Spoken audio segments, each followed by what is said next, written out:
To talk more about his upcoming cyber thriller, Blackhat, please welcome Mr. Michael Mann.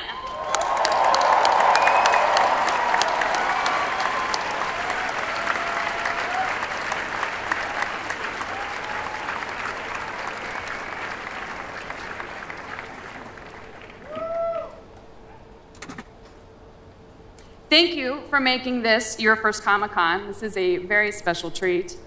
Thank you for having me. I've heard so much from my friends like Guillermo del Toro about how wonderful this is and how enthusiastic this audience is, and it's a great, great pleasure to be here. Thanks, guys. So I'd love to, before we get started on Blackhat, I'd love to talk a little bit more about your incredible body of work. You have titles like Thief, Manhunter, Heat, Miami Vice, Public Enemies. Your work has really come to define the modern crime drama. Can you give us a little bit of insight on your process and how you approach the psychology of the criminal worlds? One of the big benefits and one of the thrills of doing what I do, the work that I do, is that ability to immerse yourself into the milieu, into the characters, into the real people. Mm-hmm. So I've always kind of, rather than derive something from other films about thief, if I'm going to make a movie about a thief, I would want to meet a professional thief and spend a lot of time with professional thieves. Have you learned any tricks of the trade? Backhoe scientists or Blackhat hackers, so there's that research, that excursion that's always amazing. And I think that audiences, I think, if it's done right, it impacts the actors. And I think all audiences are very, very smart.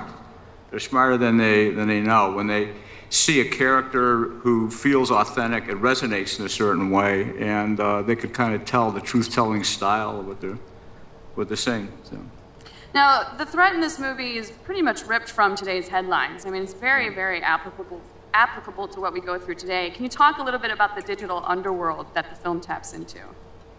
Well, the movie began with Legendary and Thomas Tull, John Jashney, and myself. We wanted to do a large-scale crime story that in Asia. And I had just come back from Indonesia and Singapore, and then Stuxnet, for those of you who know what Stuxnet is, Stuxnet had just happened, and there was a lot of attention to how intrusions into in the cyber world. And so then I started to do the research and wanted to make a film about a Blackhat hacker who was in federal prison. And that took me right into the world of who is this guy? What does he feel? What's his elevated experience? And it was pretty stunning. So I was hanging with some Blackhat hackers, and one of the things you found out is that when they got deep into the experience of coding, 7-8 hours of coding, they kind of zone into it, and that it's kind of a very pleasurable, opiated kind of a feedback loop. And what was really interesting about it is that it's a kind of escapism, but it's escapism in reverse. They don't escape into a fantasy or a fiction. Mm-hmm. They zone in and escape into a place, but their impact of is in the real world. It's in the physical world. So it's interesting thing to tackle. Interesting thing to tackle, but it was terrific to be able to bring actors and the whole film into that world. Now, it is a little bit of a tradition to bring something to Comic-Con, so we'd love to see anything you might have brought for Blackhat. Well, just coincidentally, we brought a little something right here. Did you give us a big something? Yes, we did. So this is the first view anybody's had of anything on the film, including sellers. Why don't we take a look at it? Yeah, there's somebody who just kind of fell by accident. Little somebody. Was passing through. Just a little somebody, maybe a little Crims Hemsworth.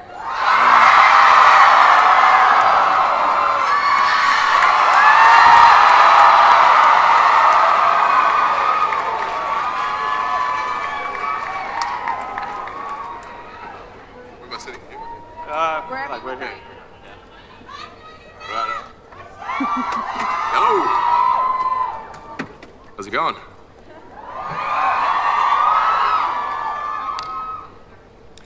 Very well, thank you.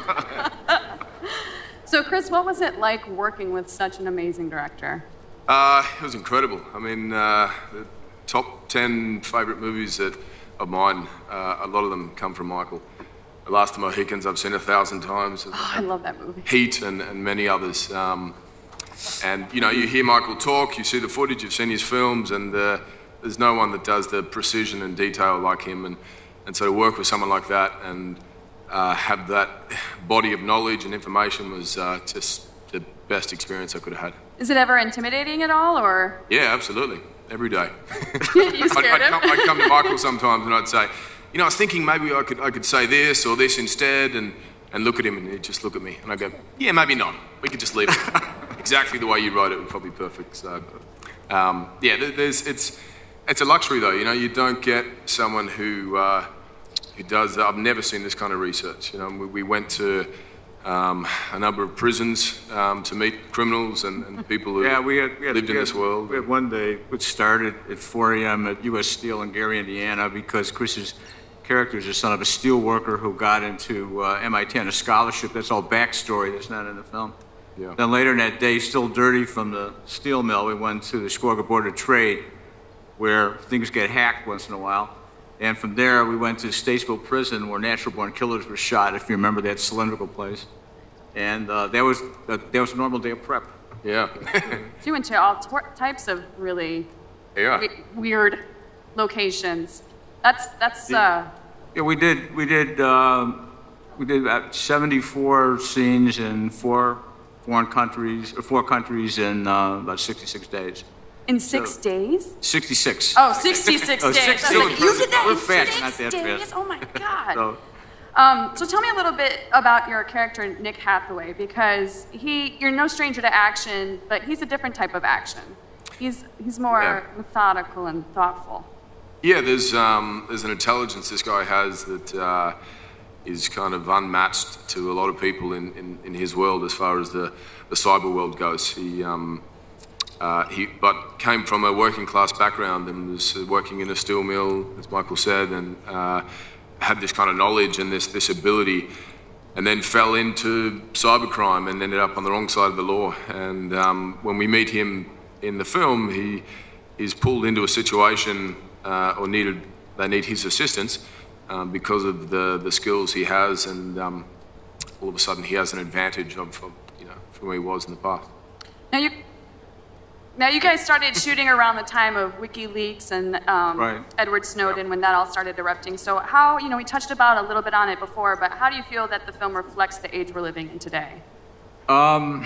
It's, we started researching this and started working together, and I got to say that aside from being a terrific actor who's going to have a great career that's just beginning, he's also a terrific guy, and a really regular fella, and the stuff that's in the headlines today was stuff that we kind of researched from our sources in Washington and other places about 2 years ago, and so it's all kind of breaking. It is the world we live in. We live in this world of kind of this exoskeleton of the internet and connectedness, and everything is totally porous, and that's what that is fearful, and that's kind of where a lot of our drama happens. We landed in Hong Kong one day before Edward Snowden flew from China to Moscow. Oh wow. So. That's yeah. I mean, we're in an age now where literally you don't even realize what you put up there, but anybody can find out where you're married, where you're located, how many kids you had, your kids' names. It's terrifying. That was the I think the big appeal or the fascination. Mathematician. Yeah, with Chris? Yeah, Chris. Well, I had a guy, a mathematician, Chris McKinley, who basically I had 2 months of computer lessons and working out how to type, because I used to type like this, and now it's like this.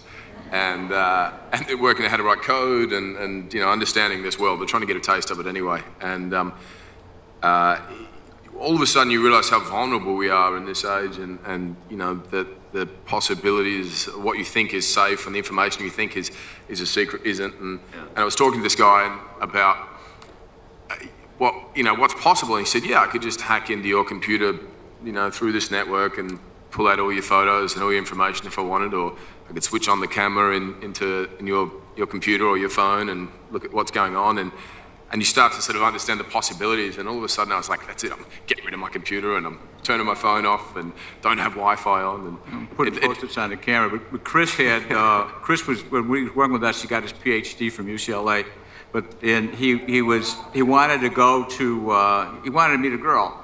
So he confessed the to other us Chris, this is not me, by the way, that he had hacked into a dating service and picked the girls he liked and became the ideal male for about 35 of those girls, and went out. That's why I got that email.